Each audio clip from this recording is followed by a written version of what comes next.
Guna mendukung penanganan COVID dari kalangan industri, Menteri Perindustrian Agus Gumiwang Kartasasmita mengeluarkan surat edaran Menteri Perindustrian Nomor 2 Tahun 2021 tentang izin operasional dan mobilitas kegiatan industri atau IOMKI bagi perusahaan industri dan kawasan perindustrian di masa pemberlakuan PPKM darurat.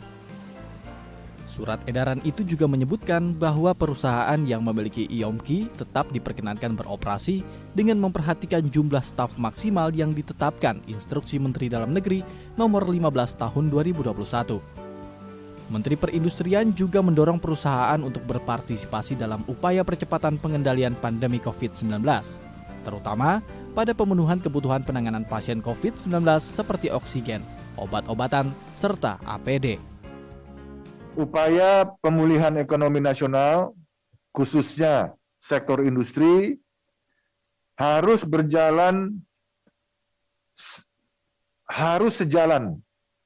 dengan upaya penanganan pandemi COVID-19. Sekali lagi, harus sejalan.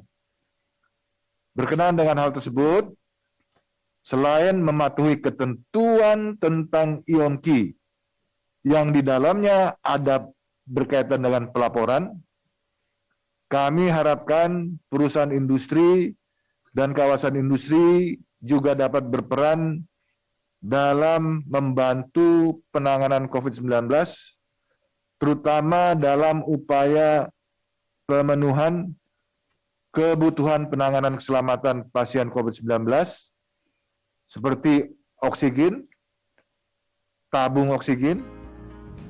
Menteri Perindustrian juga mengharapkan partisipasi yang aktif dari pihak industri untuk membantu percepatan vaksinasi bagi masyarakat, terutama bagi karyawan perusahaan masing-masing. Salah satu kawasan industri yang juga mendukung percepatan vaksinasi adalah kawasan Berikat Nusantara atau KBN Sukapura. Kawasan industri ini secara aktif bekerja sama dengan beberapa pihak seperti pemerintah provinsi serta TNI untuk memberikan vaksinasi baik bagi karyawan perusahaan di wilayah KBN serta masyarakat sekitar. Programnya adalah penugasan dari pemerintah Provinsi DKI Jakarta kepada PT Kawasan Berikat Nusantara. Di dalam pelaksanaannya kami dibantu vaksin dan tenaga medis dari TNI, kemudian kita juga siapkan kerjasama dengan kecamatan, kelurahan, puskesmas, juga ada dari swasta PT Komatsu membantu di samping tenaga PT KBN dari Rumah Sakit Umum Pekerja. Pada dasarnya penugasan kepada PT KBN sebagai sentra vaksinasi diarahkan kepada pelayanan ke area Jakarta Utara. Gitu. Tapi namun demikian, seandainya ada warga masyarakat yang datang dan vaksinnya tersedia, kita tetap siap melayani.